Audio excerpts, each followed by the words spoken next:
Hello and welcome to this week's edition of the Glasgow Times Sports Podcast, as recorded by volunteers for the charity Q and Review Print Speaking to the Blind, and posted on Tuesday, the 14th of April 2026.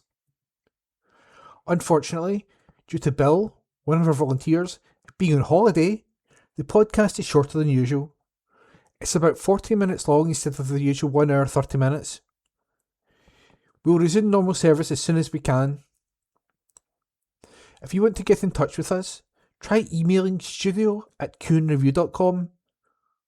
That's studio@CUEANDREVIEW.com, or calling us on 0141 724 1797 and leave us a message and your number if you want us to call you back.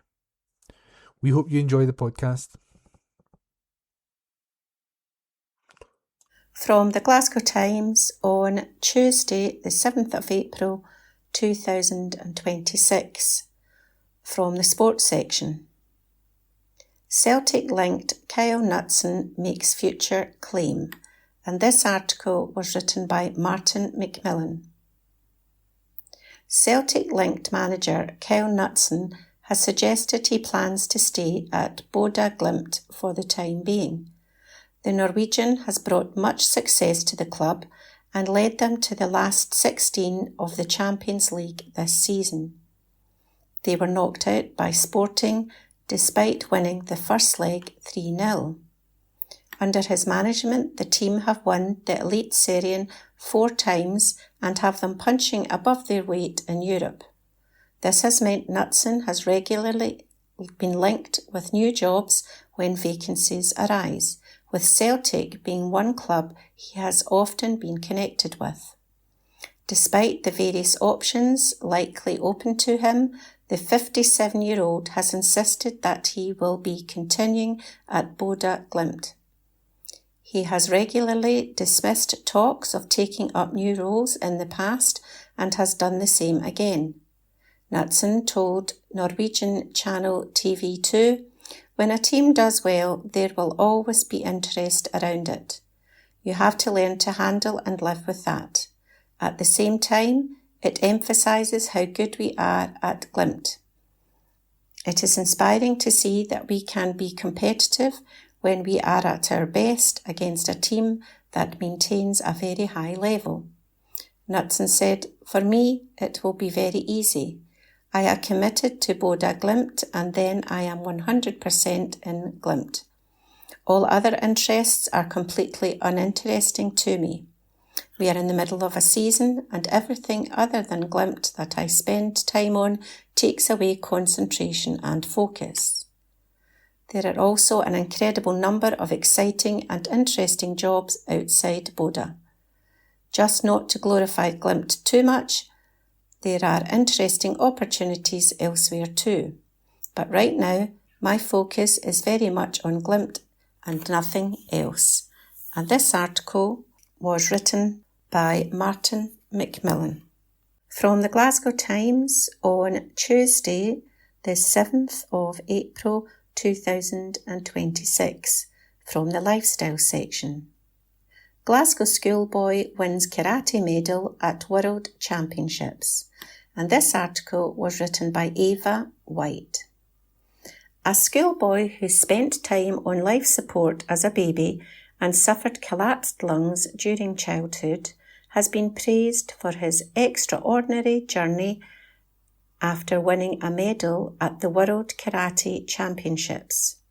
Ben Cotter, 15, who is a student at Kelvinside Academy in Glasgow, said it feels amazing to compete and travel around the world, particularly after his difficult start in life, which saw him taken to neonatal intensive care as soon as he was born. He was readmitted to hospital in critical condition at 4 weeks old and placed on life support, and was later diagnosed with bronchomalacia, a condition which means the airways are abnormally soft and prone to collapse. meaning his breathing could stop. During early childhood, his breathing sometimes stopped without warning, and he had to be resuscitated on several occasions by medical teams and sometimes by his parents. Ben, who's from Clydebank, suffered a collapsed lung several times, which left him with permanent lung damage, and he was often placed on oxygen. However, he did not let his health problems stand in the way of his interest in sport and took up karate at the age of 4. The teenager is now a karate black belt and won a bronze medal while representing Scotland in his age group at the JSKA World Karate Championships in Matsuyama, Japan in November. At the event, he was also graded Shodan, first degree black belt, in front of SKA World Chief Instructor Nagaki Mitsura Shihan. Ben said, "There was a point where doctors were worried about whether I would survive and whether it would affect things like learning and walking. I felt like I was always wearing a hospital wristband. Even when I started karate, I remember being really tired because my left lung had to do most of the work, but it's just something that's always been part of my life. Competing now and travelling around the world for karate, a sport that's given me so much, is amazing, especially when I think about where I started. Competing in Japan was incredible. The Eme Prefectural Budokan is completely different to what we're used to here. In the UK, I competed in leisure centres, but there you feel like a gladiator competing in these incredible structures of wood and metal with statues everywhere. There's a real sense of history there. Walking in to compete was an amazing experience." Ben's father Nicholas is a 4th Dan black belt and trains his son twice a week. The teenager is also a keen rugby player and plays inside centre for the West of Scotland and his school. Ben, who wants to go on to study medicine, also earned the title of British Kumite Champion in Karate in London in January and is looking forward to taking part in future karate events. He said, "Karate has given me so many experiences and taking me around the world, so it's something I'll keep doing for the rest of my life. The next big championships are in Italy next year, and I'm already focused on getting better and pushing further." Winning in London was another proud moment. Kelvinside Academy Rector Daniel White said, "Ben's journey has been nothing short of extraordinary. From a life-threatening collapsed lung to a determined young athlete, he has defied the odds at every turn. At just 15, winning a bronze medal at the Karate World Championships in Japan is a testament not only to his skill, but to his resilience, discipline, and unwavering spirit." Mike McCusker, Ben's coach at Hokushin Karate Academy, said, "Watching him grow from that determined young boy into the martial artist he is today has been an honour.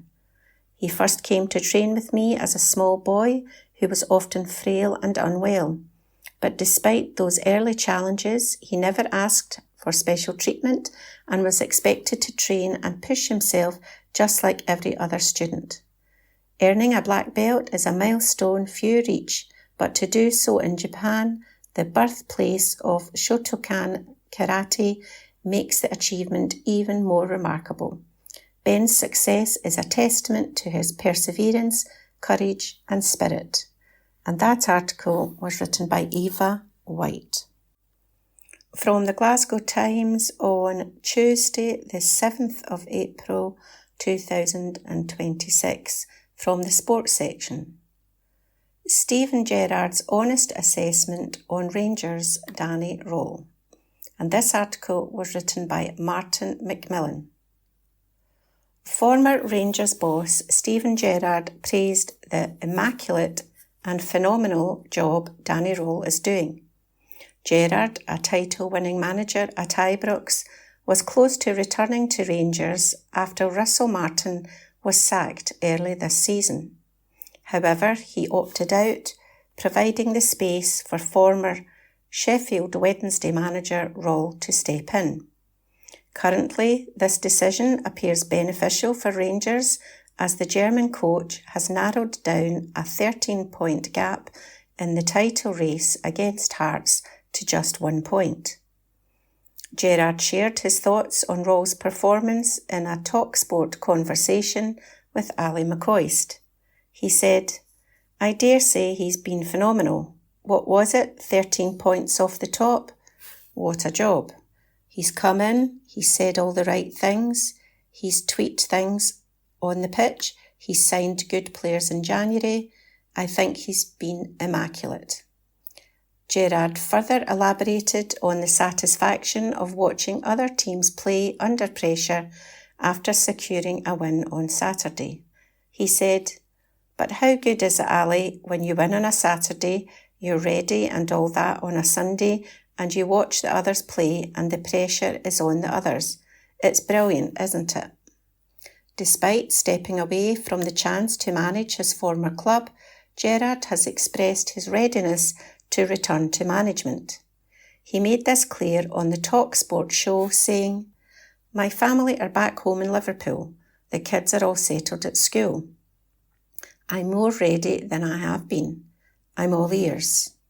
However, Gerrard is not in a rush or under any pressure, explaining that his current work-life balance is pleasing. He stated, "But at the same time, I'm not chasing, I'm not searching, I'm not desperate. I'm in a good place." The former Rangers boss is open to a new opportunity, but is comfortable in his current role. He mentioned, "Work-life balance is fantastic at the moment, but if the right opportunity comes, I'm all ears to listen to that." He explained, "But I'm having a fantastic time at TNT with Ali and the boys and the girls covering some big games." And this article was written by Martin McMillan.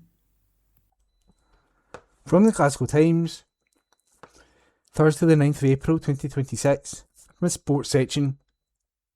Celtic and Rangers to host free summer football camps. Report by Beth Oliver. Celtic FC and Rangers FC are taking part in a programme aimed at supporting families this summer. The Glasgow clubs are hosting free summer camps as part of the Kellogg's Football Camp scheme. This scheme, now in its third year, offers more than 39,000 spots at 73 football clubs across the UK.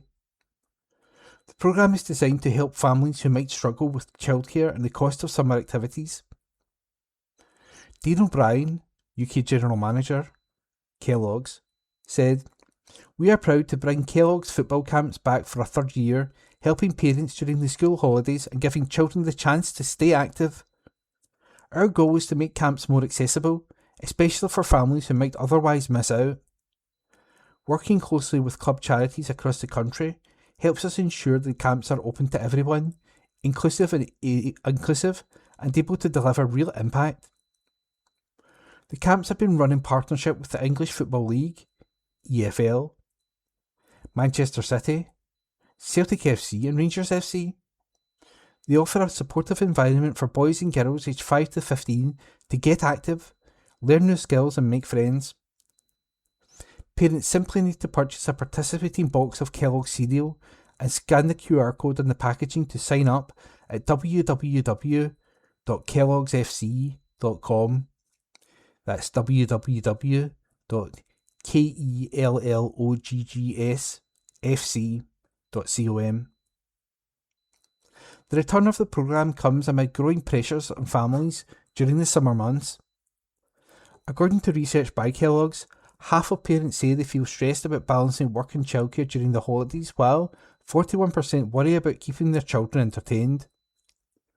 Nearly 1 in 5 parents have even taken sick leave due to the lack of childcare options, while 34% of parents cite the cost of activities as a major challenge, emphasising the importance of more accessible summer activities.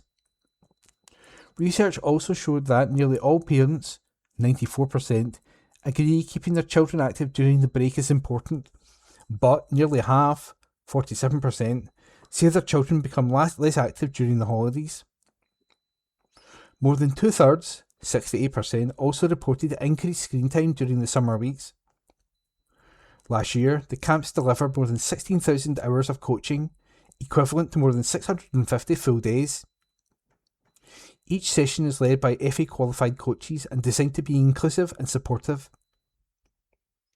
Debbie Cook, Director of Community at the EFL, said, "Supporting communities is fundamental to the EFL's purpose. Our clubs are deeply rooted in their towns and cities, serving as trusted local institutions that bring people together and create opportunities far beyond the pitch. Our partnership with Kellogg's helps us extend that impact even further, once again giving thousands of young people the chance to stay active and grow in confidence.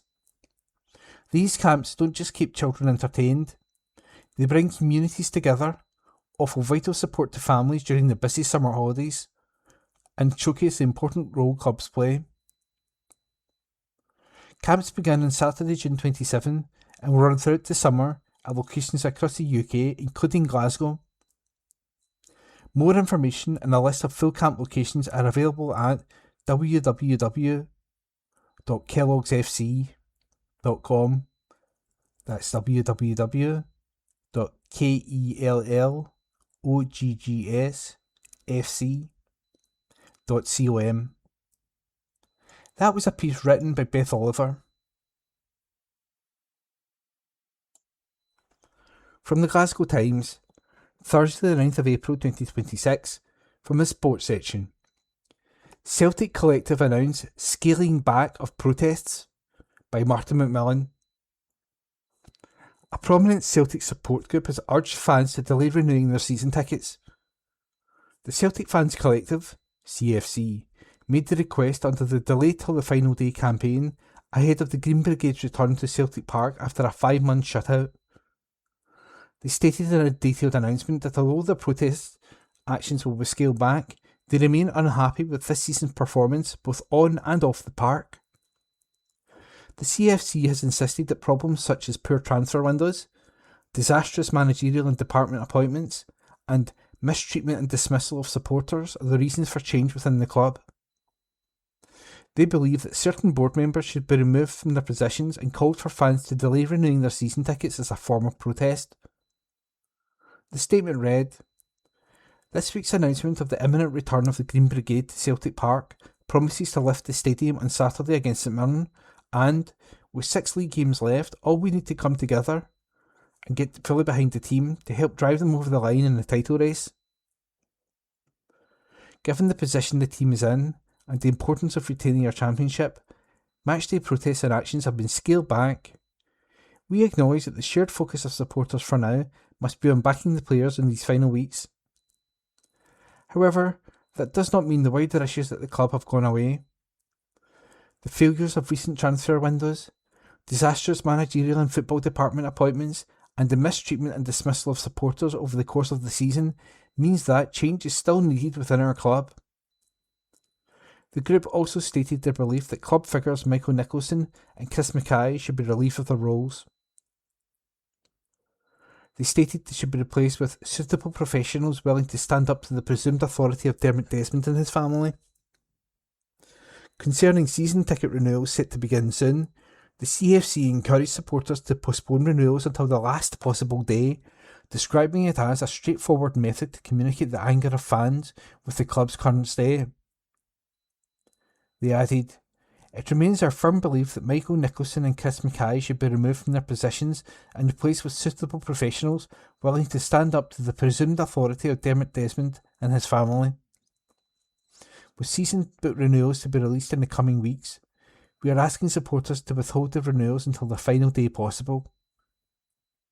This is a simple way to send a clear message to the current custodians of Celtic Football Club that fan anger over this season is not limited to a small minority. A huge swathe of the support has had enough and is demanding change. We urge all fans to loudly and colourfully back the team as they push for the title in the Scottish Cup, but also to use the renewal to send a message to the board that change is necessary."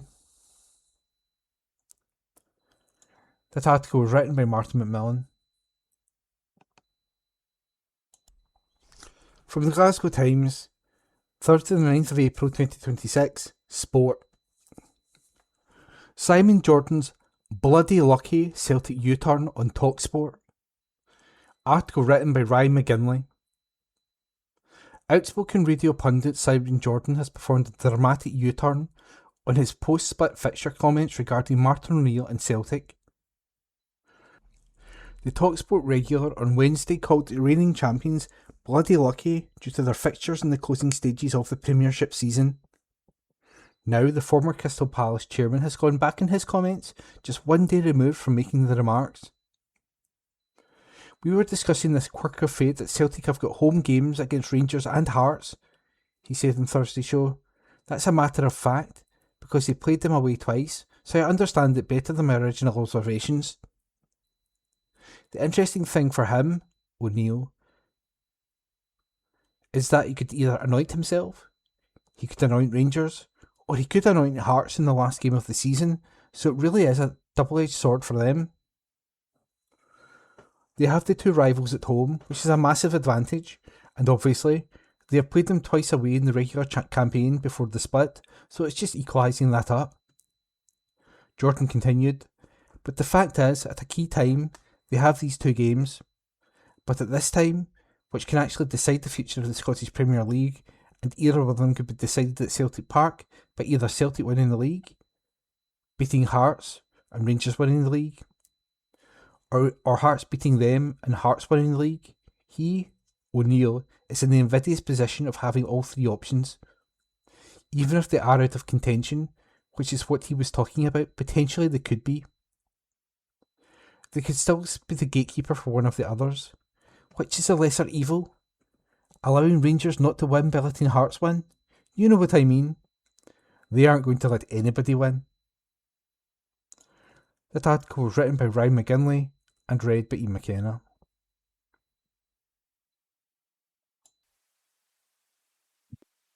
The Glasgow Times, 13th of April. Sport. Hundreds of fake Celtic and Rangers shirts smuggled into UK. By Rosie Lewis. Fake Celtic and Rangers football shirts are being smuggled into the country as fans seek out the black market due to soaring kit prices. Thousands of counterfeit kits have been seized at the border over the past 2 years, with Border Force intercepting shipments of fake football shirts intended for illegal resale. According to the Sunday Mirror, the hauls have included not only Celtic and Rangers shirts, but also kits from Scotland, Liverpool, Manchester United and the English national team. Officials believe organised crimes are cashing in on demand from fans unable to pay the steep prices of up to £100 or more for official shirts. Sports merchandise expert Dr. Peter Rollman said, "There is a correlation between rising prices of official shirts and fans buying fakes. Price increases in recent years have been enormous. A total of 31 seizures have been recorded, with some consignments containing hundreds of identical shirts in a single shipment. Among the largest hauls were 340 Rangers shirts, 310 Scotland kits and 162 Celtic tops. Dr. Rollman said clubs need to reduce the number of releases and price products more fairly. The scale of the interceptions has raised concerns about the involvement of organised smuggling networks. Border Force officers say the counterfeit shirts are often concealed within larger shipments and undervalued on custom forms to avoid detection. The fake kits are then sold through online marketplaces, market stalls and car boot sales rather than official club shops. Experts warn that the quality of counterfeit shirts has improved significantly, making it increasingly difficult for fans to distinguish them from genuine products. The Home Office said counterfeit goods bankroll serious organised crime. Border Force officers work round the clock to prevent these products from entering the country. By Rosie Lewis. Read by Gordon Brown. The Glasgow Times, 13th of April. Sport. Rangers half-time honesty triggered comeback v Falkirk by Martin McMillan. Rangers came from 2 goals down to secure a 6-3 victory at Falkirk, and boss Danny Rowell held their spirit after a half-time dressing room inquest. Initially, things looked shaky as Ben Brocchio and Finn Yates put Falkirk in a commanding position with an early 2-0 lead. However, Tochi Chukwani managed to pull one back for Rangers just before the break, setting the stage for an incredible second-half comeback. The addition of Bojang Majowski energised the team, with the North Macedonian player and strike partner Youssef Chermiti both scoring twice. Nico Raskin was also on target as Rangers stunned Falkirk, and Rowell praised his team's efforts, particularly their determination at half-time. "I'm proud of the players," he said. "We brought ourselves some trouble in the first few minutes. You felt we needed a little bit of time to adjust to the pitch and how the ball was bouncing. But then we were 2-0 down, and it's tough against an opponent that has quality. The 2-1 was very helpful to us before half-time. We were honest to each other at half-time. I especially liked that the players were also honest with each other, which helps."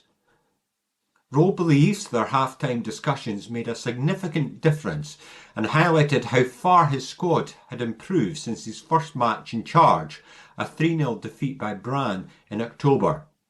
Rowell said, "I was able to give them some instructions and solutions. And in the second half, it was one direction. In 3 games, we have 14 goals now and 9 different scorers. That's also a statement. Of course, we also have to speak about the conceded goals because they were too easy. But overall, it's great to see the group in this way."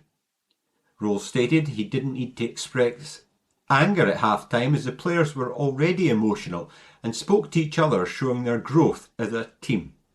Falkirk boss John McGlynn was unimpressed with his team's performance, especially their defensive lapses. He was critical of his players' reaction before Rangers' first goal, when many stopped in anticipation of a goal kick as Raskan's cross curled close to the goal line. McGlynn said, "Quite simply, we gave Rangers a lifeline and they took it. We were 2 goals up and coasting, but it turns in the goal that Rangers get back. Players are claiming for a goal kick, but they've not got a clue if the ball's out or not. We've got opportunities to go and defend it. We just didn't compete for the ball at all." McGlynn thought not winning 2 challenges with Jaida Gassama before the equaliser was criminal. He added, "Most of the goals that come from us after that came from us trying to play through the eye of a needle, through the middle of the pitch, higher up, and getting caught in transition.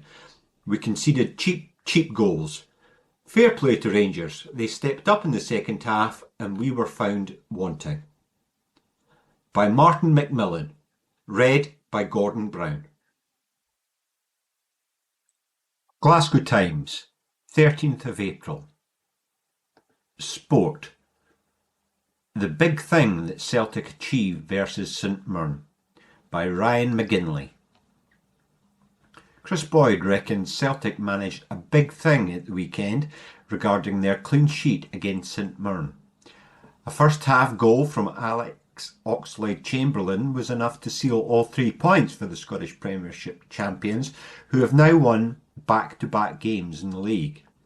Speaking on Sky Sports, ex-Rangers forward Boyd took time to point out their ability to shut out Craig McLeish's side, as Martin O'Neill's side kept pace with their title rivals, who also won their respective league fixtures. "When you speak about Celtic, that's the first clean sheet in 9 Premiership games," the pundit said. "That could be a big thing because they have been losing goals. Even last week at Dundee, they then had to find a way to come back to get the 3 points. It wasn't pretty. I don't think either team had a shot on goal. That's one thing we've been used to, Celtic control, and it's not happening." Elsewhere in the league, Hearts came from 1-0 down to defeat Jan Bertels Askews Motherwell 3-1 at Tynecastle, while Danny Roll's Rangers ran out 6-3 winners at Falkirk on Sunday. The visitors went 2-0 down to John McGlynn's side, mounting a comeback to showcase their own title credentials in a pressure-filled situation. By Ryan McGinley. Read by Gordon Brown.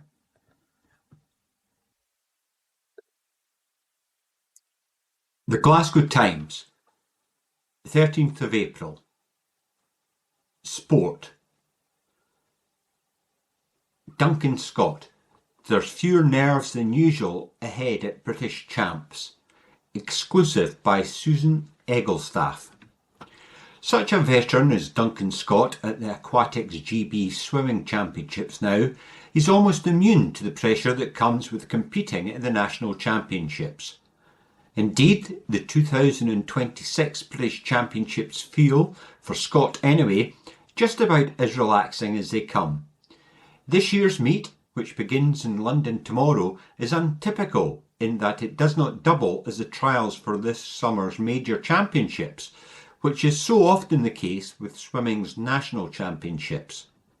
Scott, who has been on the international stage for over a decade and is Scotland's most decorated Olympian ever, already knows that he's headed to the Commonwealth Games in July, having been pre-selected for Team Scotland, with his inclusion in the British team for August European Championships, also a near certainty given his pedigree.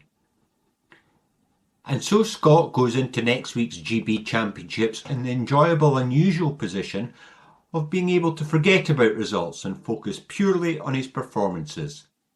And even then, if his performances don't go quite to plan, it will cause little concern, and we'll merely see him return home knowing he's got work to do before the summer. For Scott, who has spent much of the 12 years of his international career with pressure heaped upon him, the absence of expectation is something he's relishing. This British Championships this year feels slightly different. It's not like I need to get any specific results, but having said that, I'm not going to be swimming at only 60% effort, says the 28-year-old Alloa man. I'll be going full out, but it's more the emotional side of it that will be different. For example, a British Champs at the qualifying event for the Olympics is a big deal, and then it's such a relief once you know you're on the team. Whereas this time, knowing selection doesn't depend on it does remove those nerves a little. This British Champs for me is about allowing me to learn as much as possible ahead of the Commonwealth Games and the Europeans. I'd like to swim fast, but I'm not going to be too worried about certain outcomes. There will be something of a familiar feel to much of Scott's week in London, with two of his main rivals for British titles being men he trains alongside daily. Northern Irishman Jack McMillan and Englishman Tom Dean are both training partners of Scott at the University of Stirling, and the trio will be in direct competition for several national titles over the coming week. The addition of three-time Olympic champion Dean to Stirling's training squad late last year was a particular coup given his stature in the sport, but it is in fact McMillan who Scott claims often comes out top in training.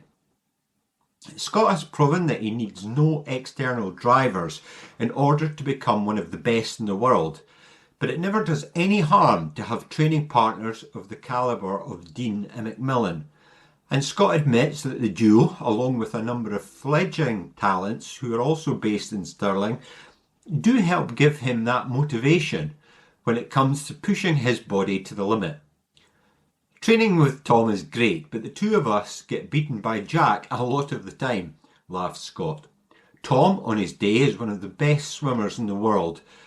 To have him around training facility is good and pushes the barrier up for everyone.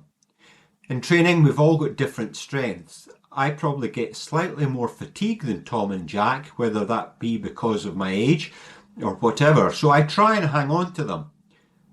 But we've all very much got a mutual respect for one another, which is nice. Scott is, of course, exaggerating somewhat and suggesting he's merely hanging on to the coattails of his training partners. But there's little doubt that Stirling has amassed a once-in-a-generation training squad. With such quality of swimmers and the competitive nature that inevitably comes along with them, it's easy to imagine that each training session in Stirling is a throng of testosterone and ego. There is, though, says Scott, not nearly as much of that as one might assume, which is, he believes, much of the reason he continues to improve. It's not too competitive, although we might get a little competitive when we're doing some 50-metre reps. But nothing's ever said between us and no one crosses the line. This is one of the best training groups we've had in Stirling in a long time, and it's just good to be part of it. There's nowhere to hide in this squad, and while you don't want to consistently be looking elsewhere for motivation on slightly tougher days, it can certainly help. Scott won't be the only Scottish swimmer aiming to add British titles to their tally next week. Also in action in London will be Olympians Kathleen Dawson, Katie Shanahan, Lucy Hope, as well as up-and-coming talent Dean Fern. Exclusive by Susan Egglestaff. Read by Gordon Brown. That's the end of this week's Glasgow Times Sports Podcast. We apologise that it is much shorter than usual and hope you'll bear with us. If you want to follow us on social media, we are @QandReview. That's @CUEANDREVIEW.